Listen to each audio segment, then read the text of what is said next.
नमस्कार, मी सुमित. तुम्ही बघताय एलएस मराठी. दुपारच्या बातम्यांमध्ये आपलं स्वागत. अकोला जिल्ह्यातल्या गांधीग्राम परिसरात अप्रतिम देखावा पाहायला मिळतोय.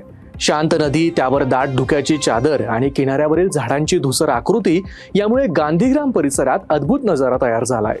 नाशिक जिल्हा सत्र न्यायालयाने शरद पवारांच्या राष्ट्रवादीचे आमदार रोहित पवार यांना प्रत्यक्ष हजर राहण्याचे आदेश दिलेत.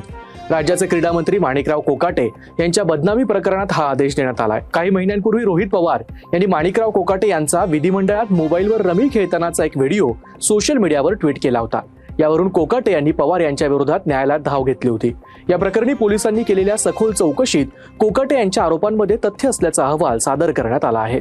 शिरूरच्या रामलिंग परिसरात 2,60,000च्या घरफोडी प्रकरणातील चोरट्याला पोलिसांनी अटक केली आहे. यावेळी आरोपीकडून 1,14,000चा मुद्देमाल जप्त करण्यात आलाय. अधिक तपास पोलीस करत आहेत. पुण्याच्या इंदापूरमध्ये दत्त जयंतीच्या पार्श्वभूमीवर फुलांचे दर वाढले आहेत. फुलांच्या मोठ्या हारासाठी 250 रुपये तर लहान हारासाठी 150 रुपये नागरिकांना मोजावे लागतात. 10 गुलाबाच्या फुलांची पेंडी 70 ते 80 रुपयाला खरेदी करावी लागते.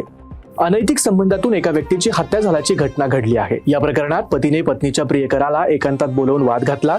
वाद काही काळातच टोकाला गेला. यानंतर या प्रियकराची हत्या करण्यात आली. या प्रकरणी पोलिसांनी आरोपीला ताब्यात घेतलं असून पुढील तपास सुरू आहे. नवी मुंबईत उद्यानासाठी भूखंड राखीव असतानाही महापालिकेनं या ठिकाणी 89 लाखांचा पार्किंग प्रकल्प सुरू केलाय. याविरोधात सिटीझन फोरम आणि भाजपनं टॉर्च दाखवा डोळे उघडा आंदोलन सुरू केलंय. काम तात्काळ बंद केलं नाही तर आमरण उपोषण करू असा इशारा देखील यावेळी देण्यात आलाय. जळगावच्या चोपडा तालुक्यात लाल कांदा आणि रांगडा कांद्याची लागवड मोठ्या प्रमाणावर होते. बाजारात कांद्याला दर मिळत नसल्यानं शेतकरी आर्थिक संकटात सापडलाय. लागवडीपासून ते काढणीपर्यंत प्रचंड मेहनत करूनही शेतकऱ्यांच्या हातात उत्पन्न येत नाही. यामुळे शेतकरी शासनाकडून मदतीची वाट पाहतायत. छत्रपती संभाजीनगरमध्ये साई इन्स्टिट्यूटनं हॉल तिकीट न दिल्यानं विद्यार्थ्यांनी ठिय्या मांडलाय. परीक्षा फीस भरून देखील परीक्षेपासून वंचित राहण्याची त्यांना भीती आहे. रात्री उशिरा हॉल तिकीट दिल्याचं विद्यापीठानं सांगितलं, मात्र विद्यार्थ्यांनी हॉल तिकीट मिळालं नाही असं सांगितलंय. शिर्डीच्या साई मंदिरात दत्त जयंतीनिमित्त भक्तांची मोठी गर्दी पाहायला मिळते. यावेळी मंदिरात फुलांची आकर्षक सजावट करण्यात आली आहे. साईबाबा मंदिर, दत्त मंदिर आणि साई भक्त श्रीमती रंजनी डांग यांच्या देणगीतून ही सजावट करण्यात आली आहे.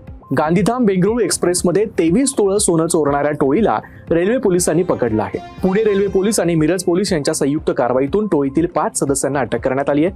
प्रवासी सुरक्षेबाबत आरपीएफ आणि जीआरपी पथकांची दक्षता पुन्हा एकदा सिद्ध झाली आहे. उत्तर प्रदेशातील औरैयामध्ये पाणीपुरी खाताना एका महिलेचा जबडा लॉक झालाय. जबडा पूर्णपणे निखळल्यानं इंकल देवी या महिलेला प्रचंड वेदना झाल्या. तातडीनं रुग्णालयात दाखल करून त्यांच्यावर शस्त्रक्रिया करण्यात आली आहे. डॉक्टरांनी ही घटना अत्यंत दुर्मिळ असल्याचं सांगितलं आहे. या होत्या आताच्या महत्त्वाच्या बातम्या. बघत रहा एलएस मराठी.